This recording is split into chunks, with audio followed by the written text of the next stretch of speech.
I mean, all those gains given back. Raunak Onkar is co-fund manager of equity and head of research at PPFAS Mutual Fund. Raunak, good afternoon. Good to have you with us here. Prashant this side. Just talk to us about, the big one there, which is HDFC Bank, and whether there is a compelling reason to buy it, to your mind. Hi, Prashant. Thanks for having me. HDFC Bank, if you compare it over a little bit of longer period, say pre-COVID, the valuations are where they are. The business has been doing okay. And especially when the merger has happened recently, the numbers are a little skewed right now. I think we should give a matter of a year or so for the numbers to normalize and the merger to take effect and all the integration happens very smoothly over a period of time. And then we will see the real challenge where most of the companies, the banks compete with each other for the same consumer credit growth or corporate credit growth, or even the other business areas, the fee-based areas where they compete with, even that can generate something to the earnings. So over a period of time, I think the bank itself is placed very optimistically. If you see the longer term, that it has a branch network, it has a good deposit base, it has a good brand name which people are associating with and want to partner with over a long period of time. So it's nothing that we are looking at as a different from a business point of view. The only thing is the merger might skew the numbers in the short term. No, so, it's all relative, right? I mean, you have so many choices. So in that sense, as a fund manager, would you pick this one over everything else right now, given the fall, or no? We already have as the largest position in our portfolio as HDFC Bank. So okay. If you were to do it again at this price? Yeah. You would, right? Yes, we would. Okay, all right. What about IndusInd Bank? The numbers were not bad. You can see, yeah, slippages were on the higher side, but 3.5% gone on IndusInd. So what we have done in the banking portfolio that we own HDFC Bank, ICICI Bank, Axis Bank, and even Kotak Bank. So we are comfortable owning the top 4 banks whose consumer franchises are a little better than most of the other private sector banks. I'm not saying the businesses are fundamentally different. It's the same business, but these businesses have been built with a different DNA over a long period of time. So we would like to partner with these banks in the portfolio. Okay, so that is the take on banks. Let me ask you about the other newsmaker of the last week or so, Raunak, afternoon, and that is IT. And you do have some, frontline technology in your portfolios. I think you have Wipro and Infosys, if I'm not mistaken. Not sure how long back you bought these stocks. How long have you been holding them? And what is the prognosis? Are you on the side that believes that things are bottoming out? So I'm not too cyclical about it. If you look at a strategic location of the sector, IT services business does one of the most important things for enterprise clients is help them adopt new technologies that are out there. And also the technology is used for increasing efficiency in their businesses. So over a long period of time, we have seen that. So whenever new technology comes, IT services companies are there as vendors who will help the adoption of technology. So for the long story of IT industry, that does not change. So as long as these companies keep evolving and understanding new technologies and helping their clients, that narrative or that theme does not change.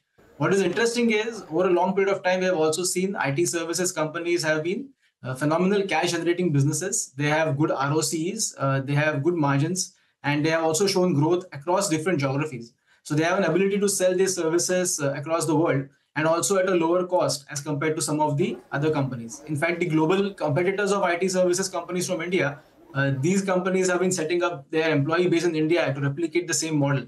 So in a way, Indian IT services are pioneers in providing services globally and competing at neck to neck with some of the global competitors.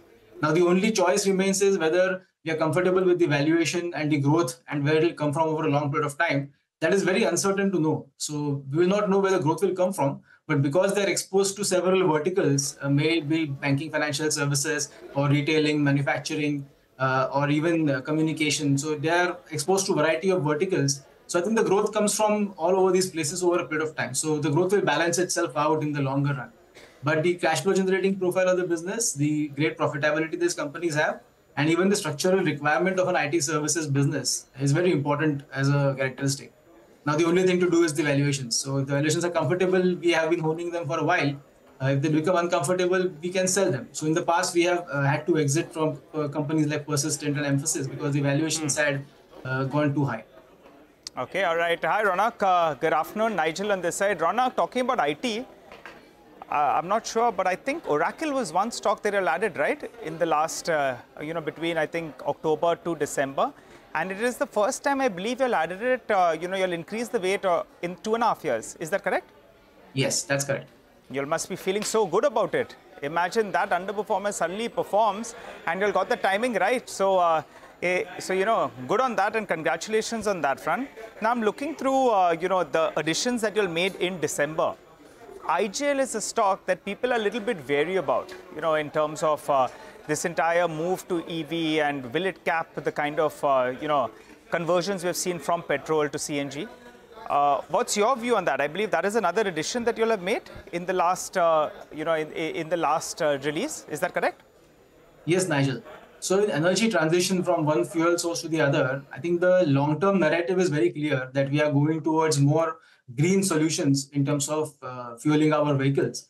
But the interim period is where the real action is, where you know that it might take a long time to transition. It might take a longer time for vehicles to adopt. It might take longer time for customers to adopt. It will also take a longer time for the charging infrastructure to come up.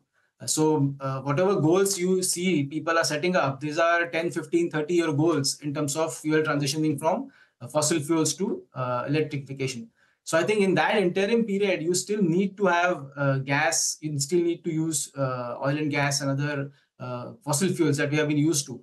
So that transition is going to be slow. It's not going to be like a light switch. Suddenly, when we decide we have to switch, we will move to the other fuel source.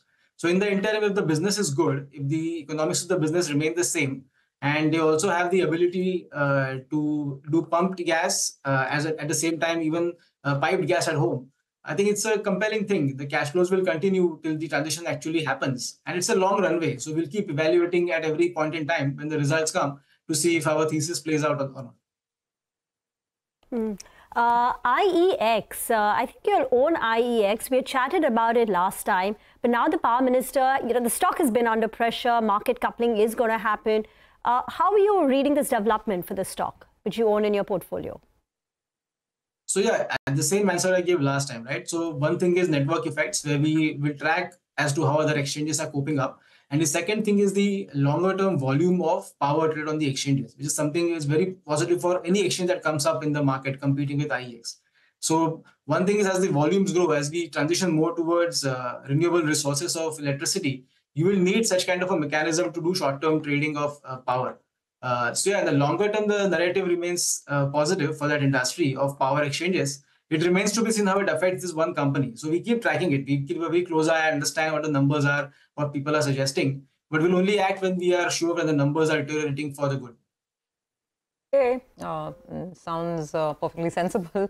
All right, Raunak, thank you very much for joining us and giving us some perspective on the kind of stocks that you own. Have a great weekend, and we look forward to the next conversation. Well, the Nifty... Thank you for watching CNBC TV 18, and do follow us on all our social media platforms for news, updates and more.